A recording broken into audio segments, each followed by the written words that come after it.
Ok. Bom dia, galera. Bom dia, Mirko. Muito obrigada pelo convite para dar esta palestra. Como você já falou, este é um tópico muito importante, sobretudo porque eu estou muito involucrada no assunto, então eu vou explicar como e por quê. Então, hoje eu vou começar com esta frase, né? O mundo precisa de ciência e a ciência precisa de mulheres. Isto foi dito por Irina Bokova, ela foi uma dirigente, diretora da Unesco, eu acho uma frase muito importante que refleja o que eu vou falar agora nesta palestra. Então, para começar, eu vou falar de quem sou eu. Então, eu sou Dani, né? Eu venho do Equador, de Quito especificamente, eu sou herpetóloga, sou formada de biologia. Eu comecei trabalhando com anfíbios bem pronto na graduação e fiz minha tese sobre sistemática de boanas cinéreas, que é um bichinho da Amazônia equatoriana. Bom, tá no Brasil também, nas Guianas e no Peru. Depois, eu trabalhei por muitos anos na Amazônia, não continuei meus estudos diretamente, não fiz meu mestrado nem meu doutorado diretamente, eu trabalhei quase 5 até 6 anos na Amazônia, com projetos de conservação, com herpetologia, trabalhei com as comunidades e com educação também. Então, esse foi meu primeiro encontro para trabalhar com mulheres na ciência e também fora dela. Depois, eu decidi fazer meu mestrado, né, no Brasil com o professor Mirko. Fiz meu mestrado sobre ecologia de movimento de Filomedusa burmeister na UESC. E durante a pandemia, eu fiz minha promoção no doutorado, mas uma das coisas mais importantes durante a pandemia foi que eu fui convidada para ser parte de 2 redes de mulheres na ciência. Uma no Brasil, que era a rede Cunhaxé de Mulheres na Ciência, e a outra, que é a 500 Científicas do Equador, que é um núcleo das 500 Women Scientists a nível mundial. Eu vou falar um pouquinho depois sobre as redes. O que foi? Depois eu continuei. Não. Sim, eu estou aqui agora no Havaí, né? Bom, estava no Havaí até ontem. Eu sou um Visitor Research Student na Universidade de Stanford. Eu estou trabalhando com as rinelas e radiotelemetria e estou começando a trabalhar com neuroetologia. Então, este trabalho vai servir para meu doutorado. Eu vou fazer a mesma coisa que eu fiz com as rinelas no Havaí, lá na Mata Atlântica, com as pererecas das árvores, né? As filomedusas, pitecopus, Dendropsophos, entre outros. Então, agora, vamos entrar à palestra que eu preparei para vocês, que chama O Futuro da Ciência é Feminino e o Futuro é Agora. Então, eu quero primeiramente perguntar para vocês por que vocês acham que é importante falar sobre a mulher na ciência agora, né, no século XXI. Por que vocês acham importante falar sobre isso? Vocês podem falar sem problema. Qualquer pessoa que queira participar, Analia, Alexia, Cíntia, Daniel, Hugo, qualquer pessoa pode falar, só abrir o microfone. Não? Estão tímidos. Eu acho, Dani, que tem muito essa questão cultural, né? Do homem sempre ser o homem que trabalha fora, é o homem que traz dinheiro para casa, é o homem que é mais inteligente, é o homem que sabe mais, e a mulher sempre ficando para trás, né? Tanto que a mulher desenvolve mesmo, em alguns lugares, a mesma função do cara, do homem, e ela recebe muito menos que ele, né? Está fazendo o mesmo trabalho.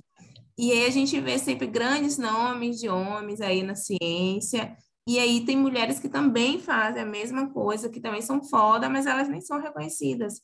Então, eu acho esse trabalho que você está fazendo muito legal, de levar nosso nome, né? Mostrar que as mulheres também fazem ciência e fazem muito bem, né? Às vezes muito melhor do que vários homens aí. E é isso, Uhum. é importantíssimo. Sim, obrigada, Cíntia. Exatamente. Essa é uma das coisas, né? Ainda somos desvalorizadas, mesmo com os salários. Vocês vão ver ao largo da apresentação, não só com isso, mas com as publicações, com o financiamento, entre outras coisas. Também, Mariane, estou vendo sua mensagem aqui. Obviamente, existe desvalorização ainda, é muita. Vocês vão ver. É, obviamente, as mulheres também temos essa outra parte, né? Podemos ser mais, temos a casa, sempre é o que minha mãe sempre fala para mim, né? Mesmo se o pai está presente, os filhos sempre vão procurar a mãe. Então, a mãe é aquela que vai fazer muitas outras coisas em casa. Então, também ainda está muito desvalorizado esse papel de mãe com as mulheres. Então, Ana, sim. isso quando as mulheres elas conseguem adentrar, né, dentro da comunidade científica. Sabe que mundialmente essa não é Exatamente. a realidade das mulheres, né? As suas vidas não pertencem a elas nesse sentido em muitas comunidades, em muitos países.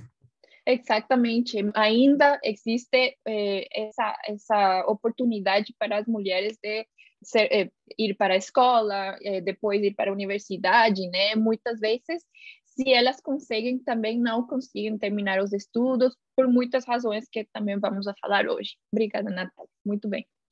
Então, a primeira pergunta é, né? Quem está fazendo ciência no mundo? Então, as diferenças de gênero na academia são capturadas pelas todas as disparidades no número de mulheres e de autores do sexo masculino, né? Sua produtividade, as citações, o reconhecimento, o salário, estão bem documentadas em todas as disciplinas e países, né? Então, eu quero que vocês vejam aqui, este é um mapa, né, que representa quantas mulheres investigadoras existem por região. Então, neste estudo, apenas o 28%, né, de mulheres ao nível mundial são pesquisadoras, né, comparado com os homens. E eu quero que vocês vejam aqui que em nenhuma região, bom, quase em Latinoamérica e quase em Europa Central da Este, né, que já estamos chegando quase a 50%. Mas existem outros países, né, e outras regiões que ainda temos 19, 23%. Então, mas isso seria muito importante, de chegar a 50%, mas também de superar esse 50%. Eu ficaria tão, assim, seria muito, muito legal superar alguma vez esse porcentagem e ser majoritariamente pesquisadoras, sei lá, entre outras coisas, superar esses valores para os homens. Então, pesquisadoras nos campos de STEM estão ainda subrepresentadas em todo o mundo, tá? Uma das razões pode ser essa laguna, né, que tem como a gente percebe nosso trabalho, né, particularmente de um gênero que está completamente monopolizado por homens, né? Então, a qualidade científica não está sendo a mesma para as mulheres como para os homens, né?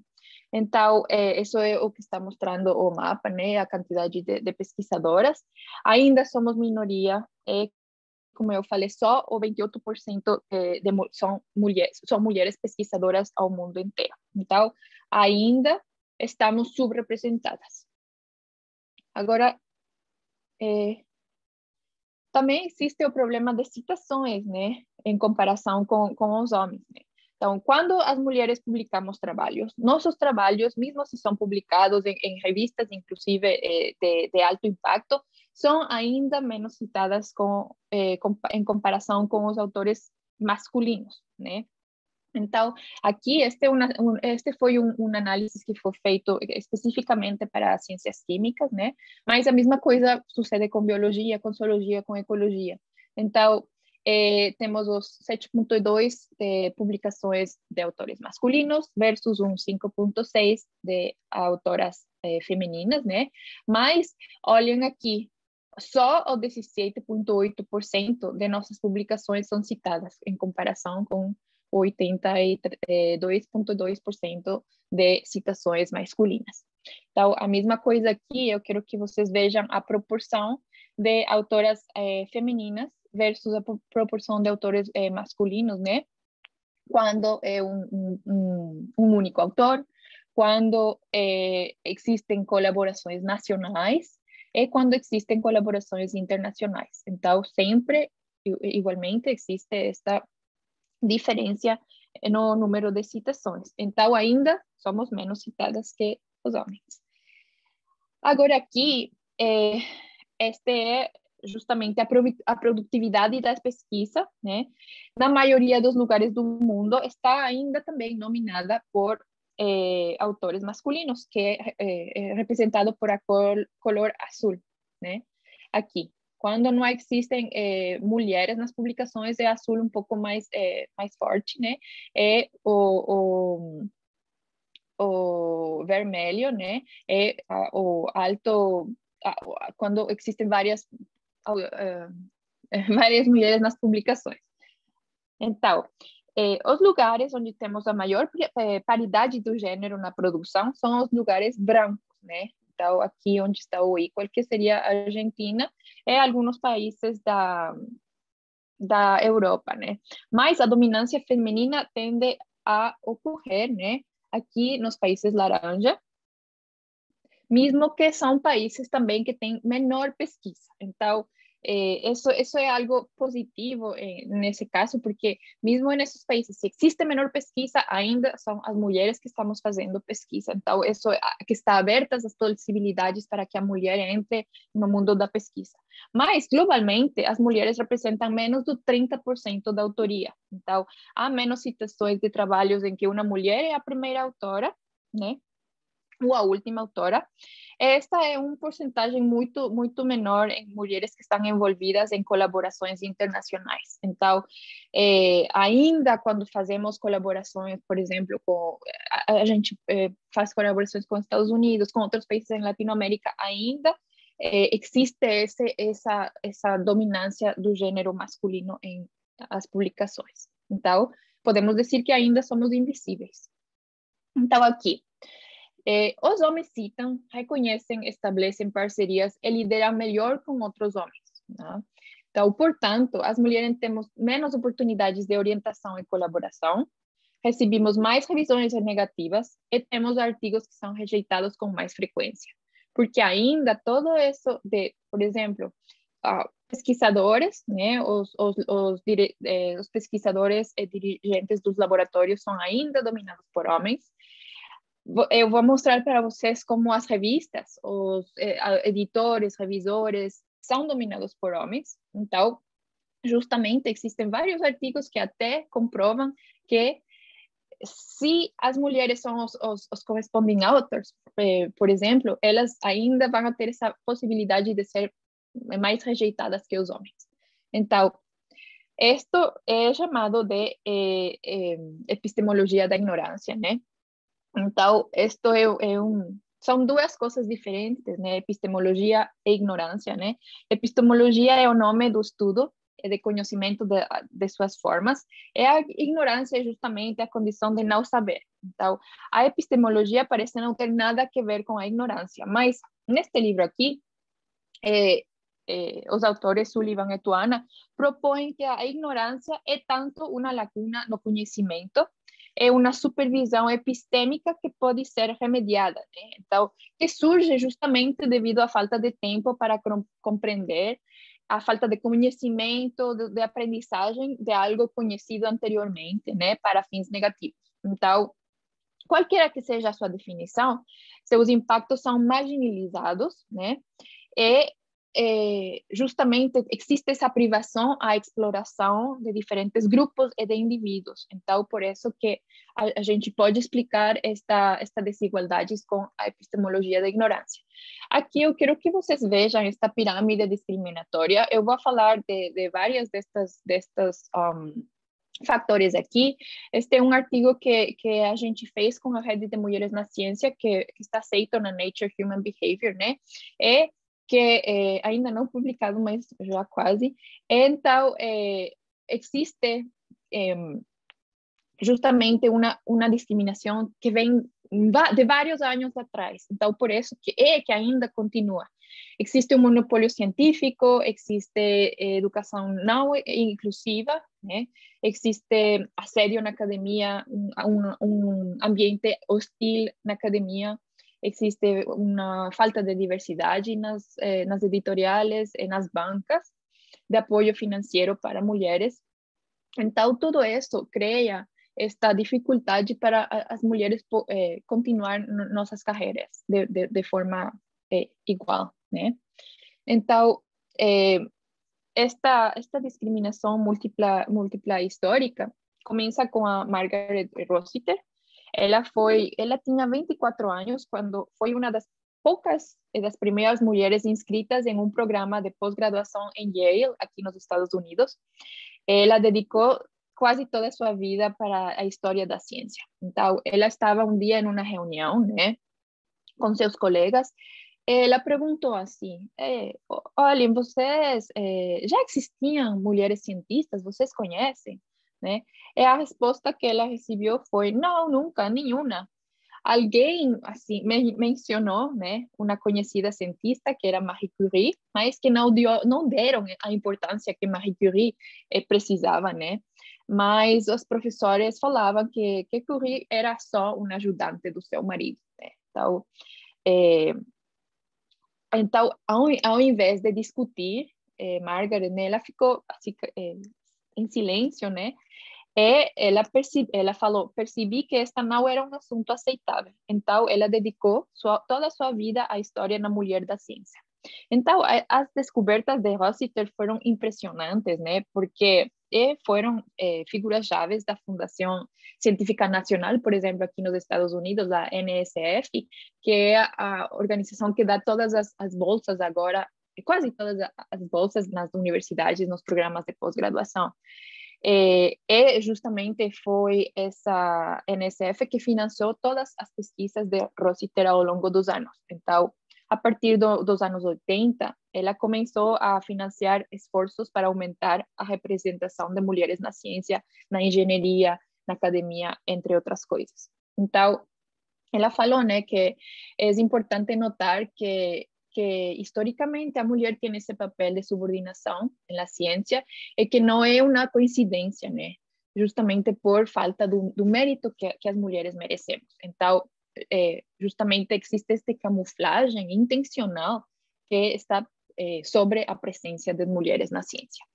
E algo importante também que em 1993 Rossiter cunhou esta frase, né, que capta um fenômeno cada vez mais reconhecido, que é o Matilda efeito Matilda, que é justamente o negar da contribuição da mulher na ciência. Então, existem vários. Se vocês colocam efeito Matilda no Google, vocês vão ver muitos exemplos, né, como Liz Meitner, Rosalind Franklin, Marietta Blau, que justamente todo mundo fala das descobertas que foram feitas por homens e não por elas. Então, citam a elas só como ajudantes de laboratório, como a pessoa que estava do lado do marido, como a Marie Curie, etc. Então, esse é o efeito Matilda. E galera, se vocês têm perguntas ao longo da apresentação, podem interromper sem problema, tá? Agora, como eu falei, desculpem, a segunda é este monopólio científico, né? Existe, sempre temos um grupo que monopoliza o topo da cima, né? Como aqui, e este grupo está dominado por homens em muitas coisas, né? Então, são as minorias que são excluídas e muitas vezes nem mesmo autorizadas para entrar no grupo. Então, este monopólio aqui faz muitas vezes que a gente salga da academia, né? Então, aqui, este gráfico nos mostra alguns números de porcentagem, né? De pesquisa, desenvolvimento, na docência também, e justamente também quando as pessoas estão a cargo de um laboratório, quando são PIs, etc. Então, vemos que o porcentagem masculino versus feminino desde 1997 bem diferente, e mesmo se aqui nos anos 2017 estamos ganhando um pouco mais de força, ainda somos menos do 50%. Então, temos que fazer muito ainda para seguir subindo, né, cambiando estes números. Talvez algum dia, como eu já falei, tenhamos essa igualdade ou até superar esses números. Então, também existe uma educação que não é inclusiva, né? Então, este artigo, justamente, do Intelligence for the Life in Sciences in Brazil, How Two Female Researchers Fought Back. Este foi um artigo que foi escrito por duas mulheres da rede Cunhaxé, a Luciana Leite e a Luísa de Oliveiras, elas falam da experiência das mulheres no Brasil. Então, é um artigo muito legal, eu recomendo para vocês lerem, se ainda não leram, porque elas contam como a história delas, né? Que quando elas eram pequenas, elas sempre, assim, falavam, joga com bonequinhas, não com carros, não joga futebol. E depois elas começaram, né, na escola, elas veiam que, e sentiam que só os homens, só os meninos podiam fazer ciência. Isso foi cambiando ao longo dos anos, né, para Luciana e Luísa, elas são as fundadoras da rede, elas são pesquisadoras foda no Brasil, então elas contam, né, como por meio de sua história, elas decidiram começar a mudar essa história no Brasil, né? Aqui, da mesma forma, este é um diagrama de Sankey, né, que mostra muitas vezes os fluxos de energia. Aqui está mostrando o interesse das carreiras científicas ou de engenharia nos últimos anos do ensino, seria ensino, não sei como chama o Brasil, os últimos anos do colégio, né? Então, seria, aqui vocês veem que, obviamente, existe maior interesse dos homens, por exemplo, na engenharia, 26,1% no começo do high school, né? E 29%, aumenta esse interesse nos últimos anos. A mesma forma com as mulheres, aumenta também esse interesse, mas é uma porcentagem muito, muito pequena. A mesma coisa com as ciências do STEM, ciências, biologia, matemáticas, entre outras, né? Então, esse fluxo de energia vai para outras disciplinas, né? Por exemplo, aqui para a saúde, né? As mulheres, para a medicina também aumenta as mulheres, para outras, né, ou que são carreiras não científicas, também existe uma alta porcentagem. Então, desde o começo até o final da carreira. Então, isso pode variar. Em muitos casos é assim, né? A gente quer, eu vou ser científica, vou ser astronauta, vou ser tal coisa, mas depois a gente muda. Isso é mesmo, existem em muitos países, sobretudo os latino-americanos, que a gente começa as carreiras, mas não continuamos, então mudamos esse parecer. Então, isso é o que refleja este gráfico de Sankey. Existe também assédio na academia, né? É um ambiente acadêmico hostil. No ano 2017, começou este movimento Me Too PhD, né? Onde mulheres que foram assediadas durante seus doutorados começaram a falar. Então, começaram a falar deste assédio de professores que pediam para elas, né, favores sexuais ao câmbio de ter esse financiamento, né, ou que simplesmente tinham este ambiente acadêmico hostil.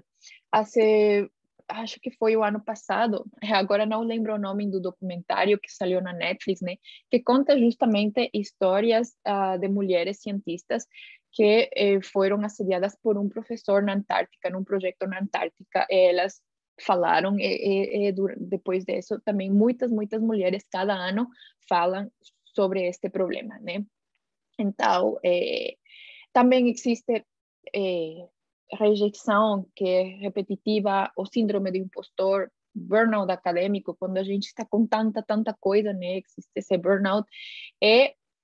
O que a gente quer parar é justamente o interrupting, que é quando uma mulher é constantemente interrompida por um homem, né?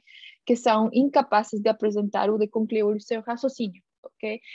Eu estou falando, por exemplo, de telemetria, e vem alguém mais, começa a falar de telemetria, pensando que eu não sei o que ele sabe, mas não termina esse raciocínio que ele quer, por que me interrompeu? O mansplaining é quando um homem explica algo, é muito parecido, né? Explica algo a uma mulher sem levar em consideração que ela já conhece sobre o tema. E o gaslighting é uma forma de manipulação psicológica, né, na qual um homem subestima a capacidade da mulher ao ponto de fazer que ela duvide. Eu sou boba, porque não sei isso, né? Então, esse jogo psicológico é justamente o gaslighting. Então, isso é coisas que queremos parar. Agora, existe também falta de diversidade nos conselhos editoriais e nas bancas, né? Então, estamos ainda subrepresentadas nos periódicos de biologia de desenvolvimento natural, né? Então, aqui, o azul mais forte, não sei. Estou com o meu português um pouco olvidado, desculpem, galera. Representa as mulheres, né? Obviamente, 16% versus 84% nos editores. Os editores associados, igual, 14% são mulheres, 86 homens, e os editores em chief, né, são 12 versus 88. Então, essa é uma porcentagem ainda muito, muito desigual. Não chegamos nem ao 0,25%, né? Então, a mesma coisa aqui está separado por revistas, né? Os editores associados, os editores por tema. Então, vocês podem ver que, por exemplo, as revistas de ecologia nem tem mulheres. A Ecology não tem mulheres. A Journal of Ecology não tem mulheres. Biology Conservation não tem mulheres nos editores em chief, né? Aqui, na mesma coisa, né, uma porcentagem muito, muito baixo da participação de mulheres como editores associados e como editores de tópicos, né, ainda um pouquinho mais, pero nada chega aos 50%. Então, existe desigualdade até lá. Aí, agora eu queria apresentar este artigo que justamente fala de mulheres em ecologia e zoologia, né, que são mais nossa área. Então, por exemplo, aqui, Ecology Biotrópica, Journal, desculpe, Ornitologia Neotropical, Acta Zoológica Mexicana, só tem homens como editores, né? E aqui eu quero que vocês vejam, mesmo se tem mulheres, uma mulher em Medusa, em Journal of Herpetology. Então, ainda nas revistas que a gente está publicando, ainda essa porcentagem é muito, muito baixa, tá? Então, temos que começar a ganhar força. E justamente, eu acho que, por exemplo, quando uno começa sendo revisora, depois editora, etc. Então, se vocês querem começar nas revisões de revistas que são de seu interesse, comecem. Comecem como revisores, comecem depois depois vão a ir subindo. E quem sabe que algum dia vocês, mulheres que estão aqui nesta palestra, sejam chief editors de alguma destas revistas, né? Começando assim, e ganhemos essa força que a gente necessita e precisamos. Então, aqui, obviamente, se a proporção de autoras femininas está aumentando em muitos casos em algumas revistas, em outras também está diminuindo desde os anos 2000 até os anos 2016. Mas, igualmente, quero que vejam aqui, esse aumento é bem reduzido, né? Aqui, obviamente, a proporção de autores em Latinoamérica é todavia bem baixa. Então, como latino-americanos também devemos ganhar esse espaço nas publicações, né? Então, aqui também, este artigo é muito, muito legal, né? Ele fala desse gender, desse bias no gênero, nas editoriais, né? É justamente, se vocês veem estes gráficos, né? A participação feminina é ainda bem, a mesma coisa que no artigo anterior, é ainda bem reduzida comparado com os homens, nem aos 50% chegamos, né? E justamente essas autoras, que algumas delas são parte da rede Cunha Che também, elas criaram este WELA, Women Editors in Latin America. Então, o que elas queriam, o objetivo deste banco de dados, né, é promover a participação de mais mulheres latino-americanas nas atividades de publicação e edição de periódicos. Então, esta é uma base de dados onde vocês podem colocar seus nomes, né? Justamente o objetivo de ela foi gerar um diretório gratuito e facilmente acessível com informações sobre as mulheres que atuam ou que podem atuar nas equipes editoriais das publicações acadêmicas em Latinoamérica. Promover estratégias contra esses preconceitos, né, as lagunas de gênero na participação de mulheres latino-americanas em trabalhos editoriais e em publicações científicas, e justamente aumentar essa diversidade, mudar esses números completamente nas revistas de Latinoamérica. Então, por exemplo, se vocês também estão procurando para sugerir revisores, etc., vocês podem também dar uma olhada nessa rede, nessa base de dados. Agora, também, algo muito importante para nossas pesquisas é o financiamento, né? E justamente existe essa falta de apoio institucional e financeiro. Aqui di como exemplo um artigo sobre as inequalidades para o LGBT, né, nos campos do STEM. Por exemplo, aqui, olhem só as diferenças em oportunidades na carreira, em recursos e aqui em conforto no laboratórios, por exemplo, no ambiente acadêmico. Então, é sempre menos que os não LGBT no caso, né, aqui. Então, existem artigos que justamente falam que os homens são aqueles que vão a obter maior financiamento. Esse é um problema muito, muito sério para nossa ciência como mulheres. Então, muitas vezes acho que já está mudando, mas aqui me falou aqui a pessoa que está a cargo do laboratório aqui em Stanford, ela me falou que muitas vezes veia que as pessoas, né, que evaluavam as aplicações de financiamento eram só homens, né? Quando veiam os nomes de mulheres, né, que são diretoras de laboratório, eles passavam e davam maior financiamento aos homens. Aí agora isso mudou e tem justamente essas quotas, né, para ter um pouco mais de igualdade no caso, né? Mas ainda não é a mesma oportunidade que a gente tem. Então, e quando falamos de outros grupos subrepresentados, este cenário é ainda pior. Então, LGBTs, existem problemas de racismo, existe falta de apoio para os grupos transgênero, né? Então, temos agora um monte de artigos que falam justamente do cenário destes grupos minoritários e subrepresentados, é ainda pior que com as mulheres. Então, temos que unir-nos também para que justamente todos os grupos que são subrepresentados tenhamos as mesmas oportunidades. Então, o que a gente pode fazer, primeiramente, é reconhecer o problema, falar sobre isso, se inspirar a inspirar os outros, não? E pensar, discutir e agir. Se a gente não faz essas 4 coisas, a gente vai ficar estancado nesses números e nunca vamos a poder superar esses números, né? Então, de igual forma, os diferentes grupos subrepresentados temos diferentes necessidades, né? Então, a gente tem que fazer 3 coisas: incentivar, parar e promover. Incentivar quê? Incentivar a irmandade, né?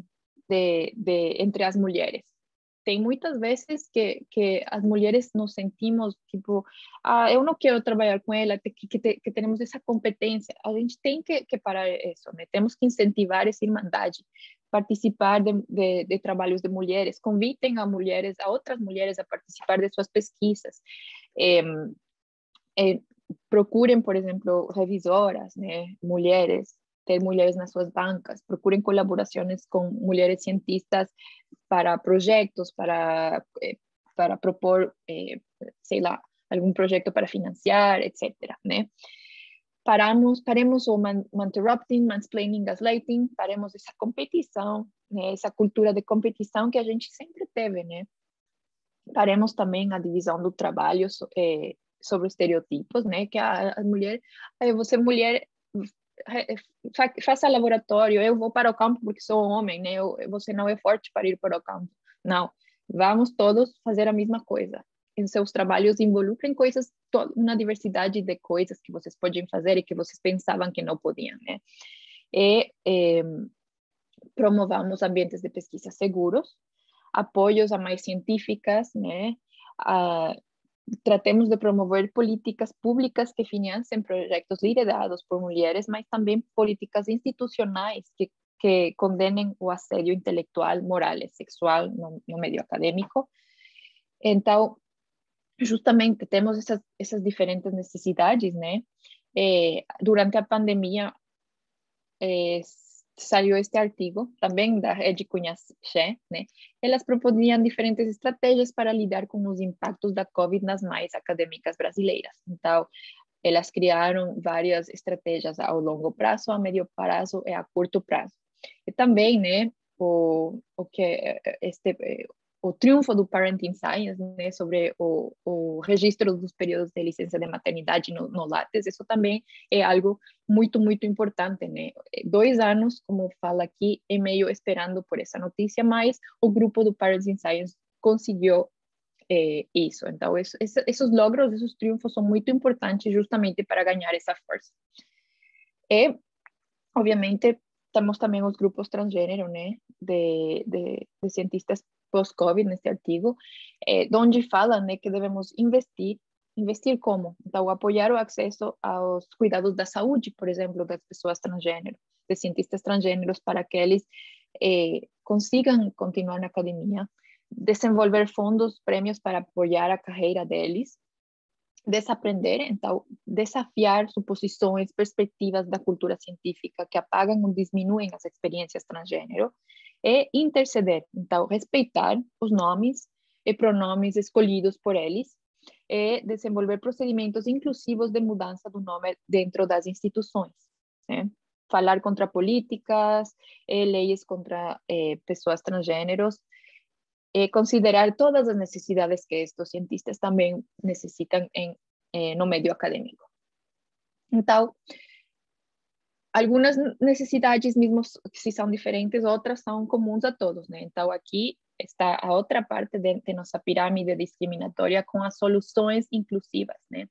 Então, justamente, temos que cortar essa persistência da ignorância na academia, né? Promover a decolonização do conhecimento, ter essas ações afirmativas para a entrada de grupos subrepresentados no sistema educativo, desenhar políticas zero tolerância contra o racismo, misoginia, transfobia, outros tipos de discriminação na academia, estimular ambientes respeituosos, né? E justamente fazer algo contra o assédio, estabelecer vários targets, né, de investigação, expandir esses fundos para o financiamento, né, justamente para os grupos subrepresentados, implementar políticas inclusivas e cambiar justamente também essa avaliação das métricas. Então, agora eu quero que vocês façam um exercício. Vocês podem anotar ou só simplesmente pensar, tá bom? Então, você tem uma referência feminina na ciência? São 6 perguntas, tá? Quantas professoras mulheres você teve na universidade ou tem atualmente na universidade? Quantas mulheres na sua linha de pesquisa você conhece?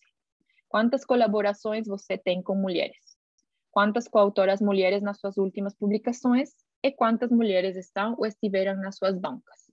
Então, 2 minutinhos e depois quero que vocês comecem a dar respostas para mim, para justamente ver como é isso, tá bom?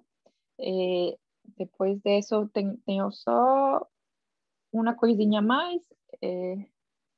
Pronto. Quem quer falar sobre isto? Dar as respostas? Eu quero ouvir a um homem também. Eu posso falar, então. Claro, Eu não vou poder te responder todas as perguntas agora, pensando assim de cabeça, tranquilo. mas todas as minhas orientadoras, tanto graduação, mestrado e agora doutorado, são todas mulheres. Ai, que bom. Então, eu sempre me sinto, eu não diria confortável a palavra, mas eu acredito que eu acabo me dando bem mais Aham. com orientadoras mulheres.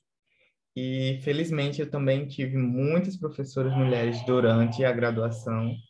Uhum. Com o mestrado não tanto, mas na Tá. graduação tive. E em relação nas minhas bancas, também a maioria eram mulheres. Na graduação só foi mulher e na defesa do mestrado só tinha um Também. homem, o resto era tudo mulher. Então, assim, Ai, que bom. Então, é, eu fico muito eu, feliz com suas respostas. Muito bem. Obrigada e por compartilhar isso. obrigado você por estar trazendo esses dados para a gente, porque às vezes a gente sabe que tem essa discriminação, mas não tem tanta noção que é muito forte ainda hoje em dia. A gente sabe E, que com o passar dos anos, as porcentagens elas estão diminuindo ou aumentando, uhum, dependendo do caso, né? sim, Mas ainda é muito grande. Então, obrigado pelas. exatamente. Obrigada a você. Que bom. Eu tenho aqui a resposta no chat de Laís. Eu acho que meu lábio é todo feminino. Ah, muito bem. Que bom. Oi, Dani, Alguém... deixa eu falar um pouquinho. Cíntia, claro. Parabéns pela palestra, muito boa, Obrigada, Cíntia. ativa, né? E assim, a gente sabe que a mulher na ciência ela é minoria, né? Mas a gente não tem noção até ver os dados assim, né? Quando você traz esses dados, torna a coisa bem mais assustadora do que ela já Uhum, é. E aí, assim, quando você perguntar, você tem uma referência feminina na ciência? O que me fez hoje fazer doutorado, que eu só vim fazer mestrado e doutorado, foi por causa da minha irmã, que ela também, desde novinha, ela terminou o mestrado cedo, ela já tinha passado no doutorado sem nem terminar o mestrado, ela uhum, foi promovida também, aí depois passou num concurso público, que é professora hoje, da UFBA, sem também terminar o doutorado, aí foi aquela correria e tal. Então, era de exemplo para mim, quem me fez Ai, seguir que legal. também e quem me fez seguir nessa carreira. Mas aí, quando você volta para essa pergunta que você fala, quantas mulheres na sua linha de pesquisa você conhece, né? Minha irmã Uhum, é Tânica, então para ela é pra chegar aqui, mas não na minha linha de pesquisa. E é uma coisa que eu uhum. estou refletindo durante a sua palestra, né? Geralmente a gente fala, eu trabalho com a Donata. Quem são os nomes de Donata, assim, que todo mundo conhece? Aí só Bom, homem. Ah, quem são os grandes nomes da FP? Aí só fala homem. Na maioria das áreas que a gente está, quando alguém pergunta quem é o grande lá, os bababãs, só aparecem os homens, e as mulheres quase não aparecem. E é exatamente. uma coisa assustadora, né? E essa questão da banca também, coautores. Eu estou em vários trabalhos que só tem eu que sou mulher. O resto, eu que sou a Exato. primeira autora, e o resto é tudo homem. E assim, isso é triste, né? A gente tem que convidar mais Sim. mulheres. Então, eu estava passando isso com o meu orientador, onde ele uma Marina, né, que é uma pessoa muito boa, assim, da Aldonata também, e ela contribuiu muito com o meu trabalho do mestrado. Uhum. Então, ele falou, olha, até na hora a gente fazer um trabalho com Marina, né, que Marina é muito boa, ela sabe muito, eu acho que ela vai contribuir muito com a gente. Falei, pois é, já tá na hora mesmo. Mas são Exato. talentos, né, que a gente tem que pensar e para melhorar isso, né, para a gente estar no topo também, e não só os homens. Exatamente. Obrigada, Cíntia. Exatamente isso. Depois eu vou mostrar para vocês alguns links onde vocês até podem procurar pessoas pesquisadoras que estejam relacionadas com seus tópicos de pesquisa. Então, é para também poder fazer essas colaborações, tanto dentro do Brasil como internacionalmente, tá? Então, muito obrigada, Cíntia, também por sua participação. Eu acho muito legal isso de ter essa influência de sua irmã como sua referência na ciência. É muito bonito também. Agora, galera, das mulheres que vocês pensaram, quantas são negras, quantos são transgêneros, indígenas, quantas possuem algum tipo de deficiência? Alguém pensou em alguns Nossa, destes não. grupos? Vou falar um pouquinho, rapidinho, porque eu acho que eu tenho que falar disso. É uma coisa que eu sempre falo com meus amigos. Eu tenho uma amiga que ela vem desde o mestrado comigo, aí eu olho para essa turma de doutorado, não, acho que tem até mais pessoas, não sei, é minha turma. Mas eu falo, Lai, aí eu cheguei no meu chefe e falei, Lai, tu já reparou que só tem eu e tu de preta aqui? De mulher tinha mais, Uhum, de negra só tem eu e tu. A gente está numa uhum. pós-graduação na Bahia, que a Bahia é essa cultura aí onde tem mais negro, e aí a gente chega Uhum. na pós-graduação de universidade estadual e só tem eu e você de negra aqui. Se já tem mulheres nas ciências, mulheres negras ainda, transgêneras, indígenas, é muito mais difícil. É pior, isso, exatamente. Então, e até pessoas com algum tipo de deficiência, né? Então, temos que também trazer essa diversidade, né? Porque todos estes são grupos ainda subrepresentados e, como eu falei para vocês em alguns, no caso, né, temos que unir essas forças, né? Isso é algo muito importante. Então, é, aqui, agora, eu queria mostrar para vocês rapidinho. Ainda tenho tempo, Mirko, de mostrar rapidinho estes sites? Claro, tem, sim. Sim? Ok. Então, só vou deixar de compartilhar para compartilhar este outro. Ok. Então, galera, aqui eu vou mostrar para vocês alguns links que são muito, muito importantes para vocês justamente procurar, quando vocês queiram procurar. Ah, eu não sei de pesquisadoras que estejam trabalhando na minha área, mas aqui, por exemplo, temos este Gate, né? Não sei se vocês conhecem a 500 Women Scientists, né? É um grupo de mulheres ao nível mundial e tem o que chamam pods, os grupos, né? Em cada país ou cidade. Eu vou também a falar uma coisa sobre isso. E elas criaram esta plataforma Gate. Então, aqui você coloca, por exemplo, herpetologist. Herpetologist, e aí você... Oi, que aconteceu? Deixa eu... deixa eu só... No meu caso, né? Vou procurar as herpetólogas para eu... Ai, que foi? Deixa eu ver aqui. Ok. Dani, será? Ah, tá. Será que não é herpetologia a área mesmo? Ou... Sou eu. Isso. É. Ok. Até eu saio aí. Tá. Então, aqui vocês vão, quando vocês têm os resultados, né? Vocês podem procurar por país, né? Ou seja, aqui vão ter todas as herpetólogas que estão dentro da plataforma, né? Vocês podem ingressar seus dados na plataforma e depois os resultados por país. Então, aqui no Brasil, na Bolívia, se vocês querem colaborar com pessoas da França, da Espanha, do Portugal, dos Estados Unidos. Então, é muito, muito legal, porque vocês podem ver justamente saber quem está fazendo a pesquisa relacionada com suas áreas. Então, veamos o Donata, que a Cíntia falou. Não tem, mas se você pode procurar entomology, aí ver também depois quem está trabalhando com isso. Existe também parte como eu falei, o 500 Women Scientists, né? É um grupo bem grande, né? Mas em cada país, eu pertenço justamente à comunidade de 500 mulheres científicas do Equador. Eu quero formar o grupo de Ilhéus Bahia. Então, aí ainda eu já pedi, né, a criação do grupo, e justamente eu queria falar para as mulheres que estão nesta palestra, quem quiser ser parte do grupo de 500 mulheres Por cientistas favor. Ilhéus, quando seja criado, me contactem para a gente começar a criar estratégias e ações lá em Ilhéus, na UESC, tá bom? Então, essa é uma das coisas que eu queria falar para vocês. Vocês podem também ver a rede Cunhaxé, né? Vocês podem, se vocês quiserem ser parte da rede também, esta é uma rede de apoio a mulheres cientistas. A gente faz muitas, muitas coisas, né? Em várias áreas.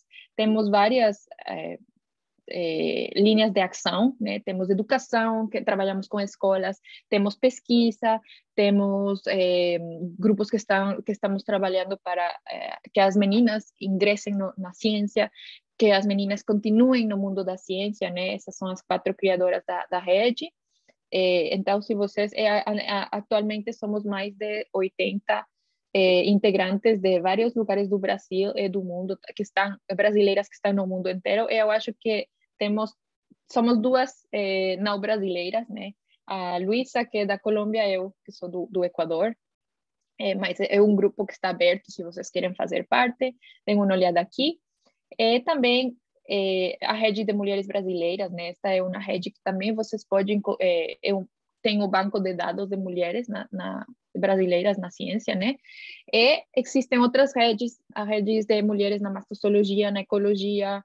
Então, se vocês querem fazer parte, é só chamar, né? Para isso. Então, que mais? Eu acho que era isso. E depois eu tenho alguns conselhos só assim, tipo, ai, onde está minha palestra?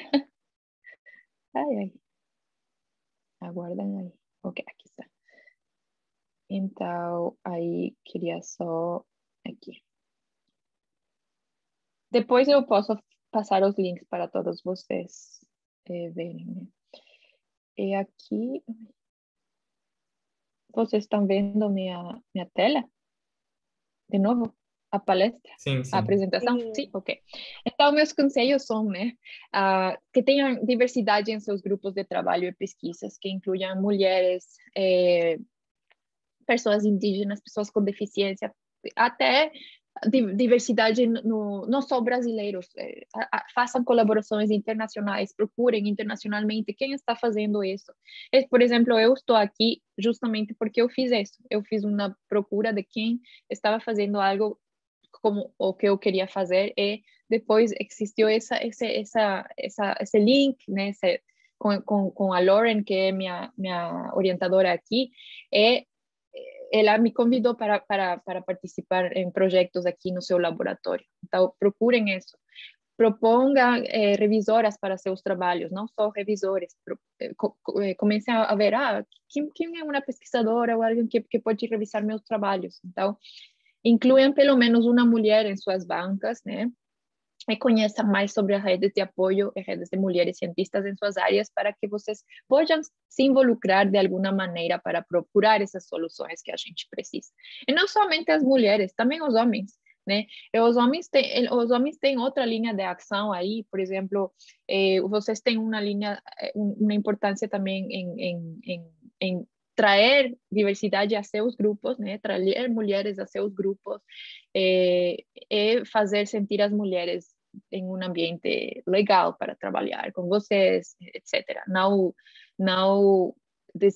menospreciar as mulheres, etc. Então, esse também é seu trabalho. E vocês também podem se involucrar nas redes, mesmo se não como integrantes. Por exemplo, na rede Cunhaxé, a gente tem colaboradores homens que não são integrantes, obviamente, porque é uma rede de mulheres, mas são colaboradores externos que de alguma maneira ajudam a rede também.